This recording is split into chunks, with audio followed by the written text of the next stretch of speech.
Meet Brian. According to his Instagram bio, Brian is a proud grandfather and a former textile businessman. But the most interesting thing on Brian's profile is the fact that he's an AI managed by Meta.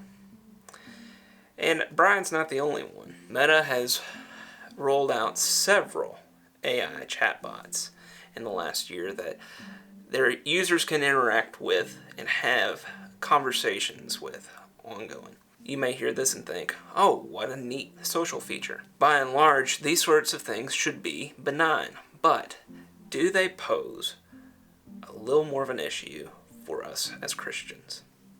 So let's talk about everything that goes into Meta's AI.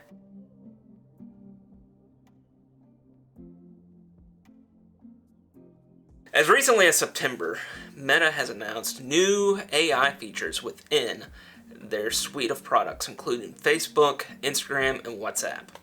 One of the most notable features is an AI, or artificial intelligence, chatbot. And it's not just one chatbot. They have an entire lineup with different personalities, different backgrounds for each of these bots, and just new ways to communicate. A lot of what goes into an AI chatbot like this is kind of the same stuff that goes on with a large language model like ChatGPT.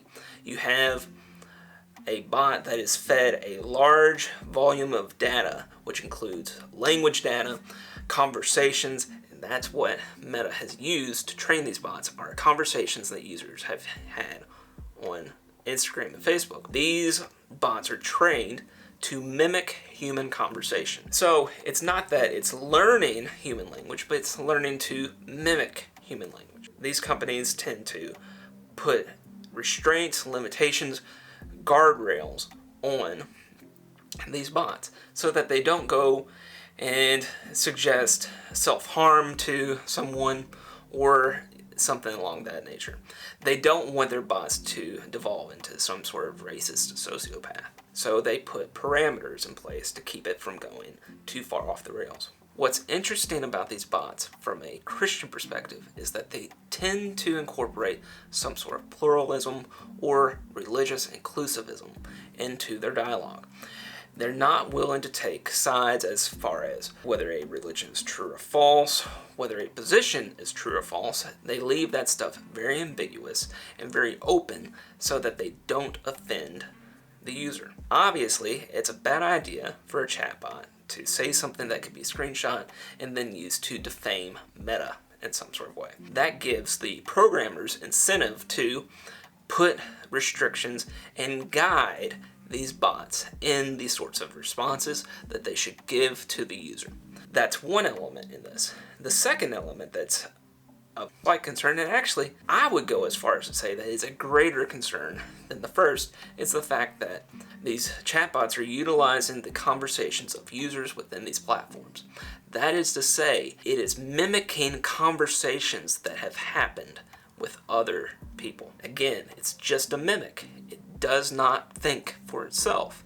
It can just pretend and copy the kinds of conversations that it's been fed, which makes conversations like the one that the Honest Youth Pastor had with one of these chatbots, where these bots were willing to go into conversations regarding gender and sexuality and propose that the user disregard the thoughts and ideas of their parents and guardians. That poses some risk for the Christian community, mainly because it is subversive.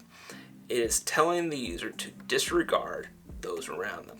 Right? It's so willing to affirm whatever it's being told, or even push into new territory beyond where the user was originally going. And it's willing to take users to a place that they wouldn't have been previously.